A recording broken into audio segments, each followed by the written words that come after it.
Finally நமக்கு வேலை கிடைச்சிட்டா பஞ்சாப்ல. பார்ட் 1 பார்ட் 2 பார்க்காதவங்க போய் பார்த்துட்டு வாங்க. அப்படின்னா தான் நான் என்ன சொல்ல போறேன்னு உங்களுக்கு புரியும். இன்னைக்கு episode 3 of my life story.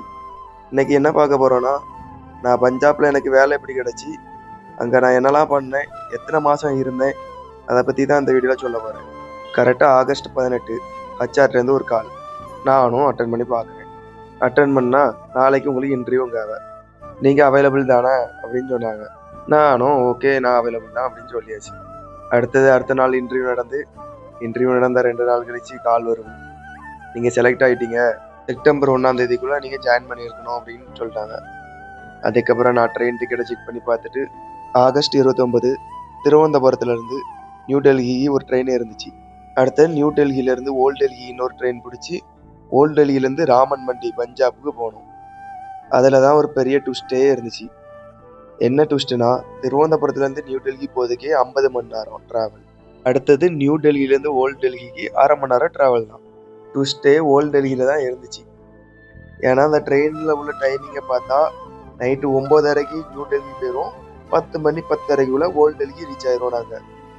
ஆனால் ஓல்டு டெல்லியிலேருந்து ராமன் மண்டிக்கு அடுத்த நாள் காலைல 9:30க்கு தான் ட்ரெயின் இருந்துச்சு. 11 மணி நேரம் ரயில்வே ஸ்டேஷனில் இருக்கிற மாதிரி தான் இருந்துச்சு. நாங்களும் யோசிச்சுட்டே இருக்கோம், 3 நாள் ட்ராவல்லே போயிடும், குளிக்க முடியாது, ஒன்றும் பண்ண முடியாதேன்னு யோசிச்சுட்டு இருக்கோம். வேறு ஏதாவது பண்ண முடியுமான்னு எவ்வளோ செக் பண்ணி பார்த்தா வேறு ஒன்றுமே பண்ண முடியல. ஃபைனலி வேறு அதே ட்ரெயின் நாங்கள் பிளான் போட்ட மாதிரியே 3 நாள் ட்ராவல்ல போய் ராமன் மண்டி ரீச் ஆனோம். அதுக்கப்புறம் ரூமை பார்த்தா ஒரு ரூமுக்கு 2 பேரும் சொன்னாங்க. ஆனால் ரூமுக்கு லாக்கே இல்லை. யாராவது பொருட்கள் கூட எடுத்துகிட்டு போயிடலாம், அப்படிப்பட்ட ரூம் தான் ஒன்று தந்தாங்க. சரி அட்ஜஸ்ட் பண்ணி இருந்துருவோன்னு இருந்தாச்சு. வேறு அப்படியே லைஃப் பஞ்சாப்ல அப்படியே ஒரு 4 மாதம் போச்சு. செப்டம்பரில் போனோம், அக்டோபர்லேருந்து குளிர ஆரம்பிச்சு, நவம்பர்லலாம் நல்லா குளிர ஆரம்பிச்சு, டிசம்பர்லலாம் உங்கள் வீட்டு குளிரா எங்கள் வீட்டு குளிரா மாதிரி ஒரு மாதிரிப்பட்ட குளிர் அடிச்சு. நான் பேக்ரவுண்டில் போட்டிருக்க வீடியோ எல்லாமே அங்கே உள்ள ஃபாகு தான்.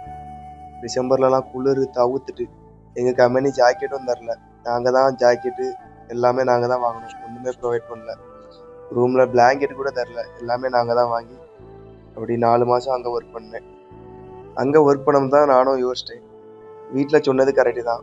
ஊரில் 10,000 15,000 சம்பாதிச்சு அங்கே ஒன்றும் செய்ய முடியாது. சம்பாதிக்கணும் 1 லட்ச ரூபா 1.5 லட்ச ரூபா சம்பாதிக்கணும்.